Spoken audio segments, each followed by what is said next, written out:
the Portsmouth Naval Base, Britain prepares for the worst in the Suez Crisis. Part of her mothball fleet, idle since World War II, is hastily made ready for action. President Nasser continues to defy the Western powers on his seizure of the canal and seeks the support of Russia and the Arab League countries.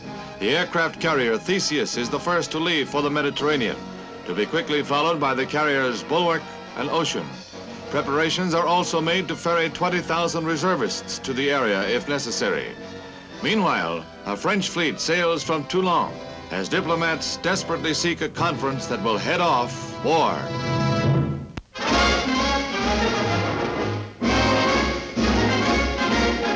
A B-50 bomber carries the rocket plane high aloft over Muroc Dry Lake, California for its speed run with a full fuel load. Lieutenant Colonel Frank Everest lowers himself into the cockpit of the Bell X-2, which is released from the bomber to begin its history-making flight. Rocket engines roaring, the test vehicle for spaceships of the future reaches the unheard-of speed of 1,900 miles per hour. That's faster than a cannon shell. Special metals and tempered glass keep pilot and plane from burning up during the meteoric plunge through space. Skids enable Colonel Everest to set her down safely on the desert after having flown faster than any man in history. At the Air Force Association convention in New Orleans, Gil Rob Wilson announces news of the flight and presents the veteran Air Force test pilot as guest of honor of the convention. Men like Colonel Everest, blazing through sound barriers and now heat barriers, push back the frontiers of time and open up broad new avenues for man's conquest of outer space.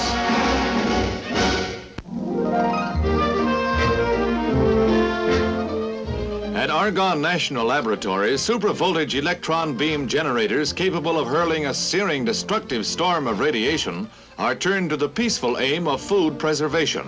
Radiation processing promises to enable the storage of fresh meats, vegetables, and other foods indefinitely without refrigeration. Test samples are irradiated under 55,000 gallons of water that shields observers from stray radiation. Test screens record the exact amount of gamma radiation received by each sample. Some meats, including pork, have shown no change in appearance or taste after 9 months at room temperature.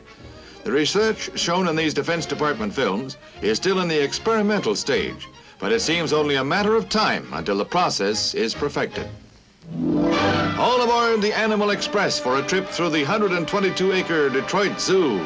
This miniature railroad is one of the latest features of the zoo, one of the country's biggest and most progressive, which boasts such talented residents as a trustee by the name of Julius, regular conductor on this line. Bruin thinks they should bear down on this monkey business. While Julius has the run of the place, the bears do their panhandling at a distance. A wide moat separates them from visitors, which may be a good thing for the bears if you think a balanced diet's important. But they're gluttons, not for punishment, just plain gluttons, with an appetite matched by the ostrich, who combines natural timidity with hunger to turn feeding time into a game of hide and seek. Julius calls time on a day of fun at the zoo. All aboard for home.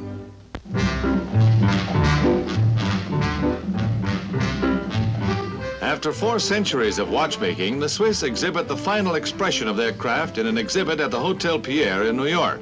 This is a graphic view of watch evolution. For Mr. and Mrs., watches styled alike. And for Le Boulevardier, a watch to match Link's shirt and tie.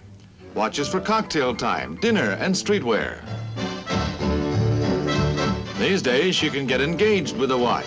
An exquisite example of microscopic watchmaking, time on her hands.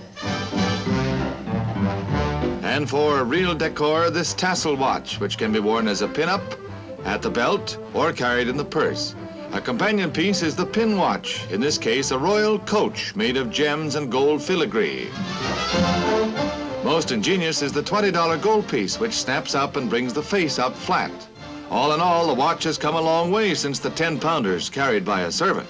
Today, it serves the cause of romance and adornment, and with advanced techniques becomes a jealous, split-second guardian of time.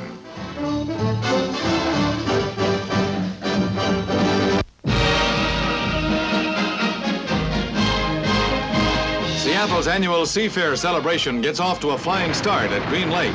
where a dive by a lissome lassie with lovely lines is in startling contrast to what went before, and especially to what follows. Sleek lines take a beating as the diving maniacs put on a show. Beauty goes by the board, and comedy is the order of the day when the merry madcaps of Al Sheehan's Aqua Follies hit the drink. Say goodbye to his new pants. So long.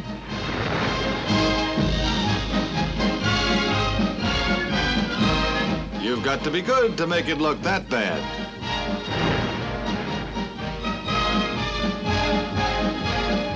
Timber!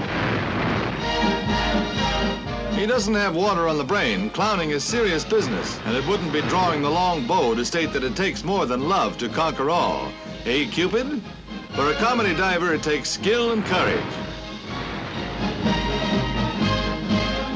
The day's news has him sunk.